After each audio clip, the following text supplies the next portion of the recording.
Hey guys, welcome to my tiny kitchen. Today it's not actually just a food video, it's going to be a little longer. It's going to be a family video, it's going to be philosophy video maybe, it's going to be cultural video. But anyway, here it is. I'm meant to do this video for a very long time, for a year now, and finally getting together to do it.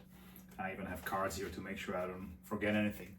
So the first part is about family. On my own end, only person that I still have alive is my mom. And she's getting older, so she won't be around forever. And she lives on another continent. But I'm sure you know I'm married to a Korean woman, and she's got her family, and I feel so fortunate. I've been so well accepted, and I really feel being part of that family. They are great. I really always enjoy their company. So there's that. And I have a niece, and I remember when she was a little girl, and I watched her growing up, so I love her very much. I feel like she's like one of my own kids.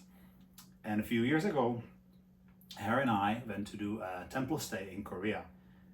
And back then it was today you can go to Seoul and there's a temple stay at the temple and everybody speaks English, and everybody else is American, and it's perfectly well organized. But back then we were in the mountains in Yeongmunja, and the monks didn't speak English. So she was still a teenager. Now she's a married woman. She's an artist. She has wonderful life. She went to Mount Everest. She went surfing in Bali. In fact, she's for a year in Australia. She married a great guy, really nice guy. He's an artist. But at that point, she was just a teenager, and she came with me. And maybe her little brother was with her too, which means she had to take care of me and him, right? Because I didn't speak English and he was little. But it was a great, great experience, and I'm so grateful to her. And in a temple, we did this food ceremony called Barugongyang, and I'll talk about it a little later.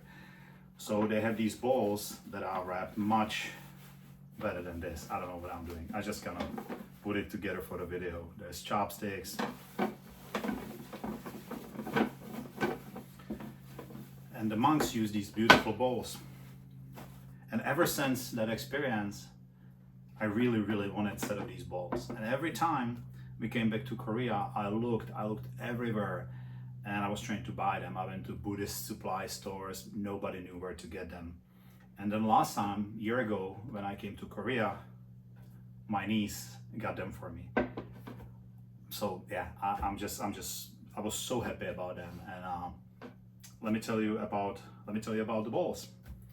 Normally, when you have wooden bowls, if you imagine a tree, they are cut like this and then hollowed out, right? So the grain goes this way, and they are machine made. These are made by, first of all, you have to cut of wood like this. They are cut like this and then hollowed out. The artist that makes them lives in the mountains. He was actually featured in some American woodworking magazine. It's so difficult to make them. Look how perfectly fitted they are together. So monks use these, and they actually pass them on, the senior monks to young monks, together with the robes, maybe as a part of the Dharma transition. So yeah, so we went to that ceremony. That's enough about the bowls. Maybe a little bit more. They are called baru, so that's why the Barugongyang ceremony. And baru is from Sanskrit word patra, which means vessel containing just enough, and that will become important. So the Barugongyang is a ceremony where the monks line up, and the head monk starts distributing the food. And the point is, you have to, and it's timed, which sounds like eating disorder about to happen, but they sound the bell, and the monks, they take their food, and they have to take enough not to be hungry, but not too much, so they don't run out of time. That's a really valuable experience. So we have the big bowl, and that's where rice goes. I have some leftover rice here in the fridge. Oh, really hard. Back in the day, That's part of, well, people ate out of one bowl because they were poor, but they would eat out of they would put the rice in a bowl which they kept outside, so it was frozen, it was just hard, and they would make hot soup and pour it on top of the rice to be edible. In the next bowl comes soup. So I made this really simple, really healthy vegetable soup. I can eat fast. The next bowl has water in it.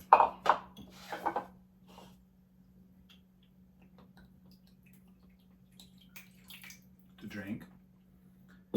And the last one, being Korea, has kimchi.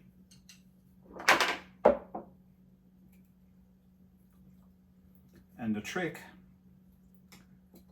is to take 1 or 2 pieces of kimchi and save them with your rice. So you eat, again timed, right? Exactly how much you can eat. And at the end, you take the last piece of kimchi and you wipe clean all the bowls. And then you pour water in it and you drink the water. Sounds disgusting, but it's okay. There's just maybe a few pepper flakes left. And after that, they come around and fill out your water bottle again.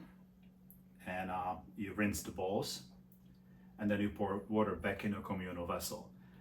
When we were doing the temple stay, the head monk threatened that if there's even one little pepper flake, he's gonna make us all drink that communal water. He didn't.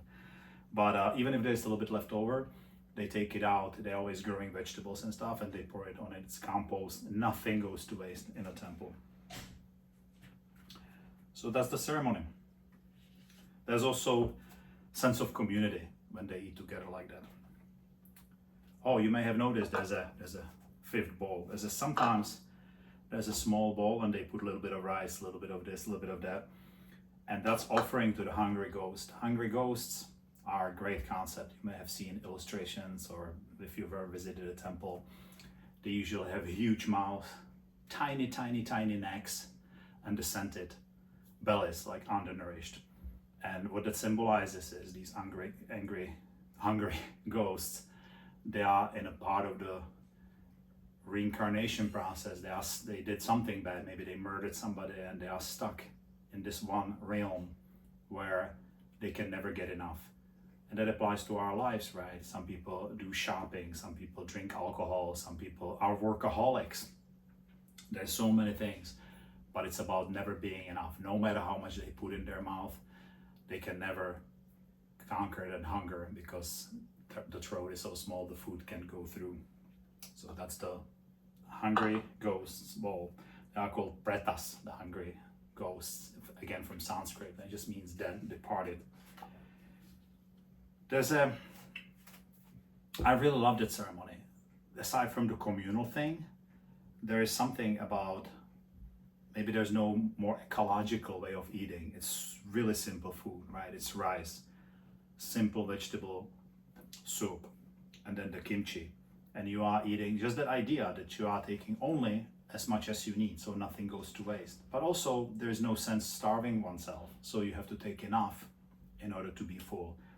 I try to do this ceremony once a week just for myself. It's sort of a spiritual thing, like a meditational thing, reminding myself of these principles, that, recognizing where the food came from. Also, you can look at all the individual items and think, who made this for me, or where did it come from?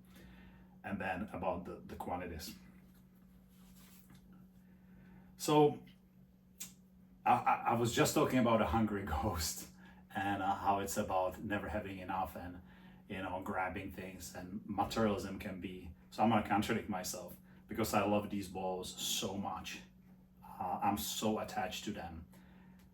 It's because it's art, right? Some craftsman really spends so much time to make these balls. It's just so, can you imagine? So they fit so perfectly, right? My niece, whom I love so much, I don't know where she went. She had to go through a lot of trouble to find them, and she bought them, and they probably weren't cheap, and she gave them to me. So, I'm interested in semiotics of objects. I'm interested in what objects symbolize to us. So this symbolizes all this to me, that love, and then the love of the craftsman, the idea, our trip to the temple, the idea of this kind of eating, all of those things together. If, you know, that saying, like, if your house was on fire, what would you grab? Like the family photos, besides your kids, obviously. I would definitely try to grab these bowls. They are really, really meaningful to me. That's it, guys. Yeah, I hope this made some sense. I hope you enjoy this. Maybe you learned something from it. Maybe you can have a little ceremony like this, celebrating food. And that's it. You guys have a great day, and I see you soon. Thank you.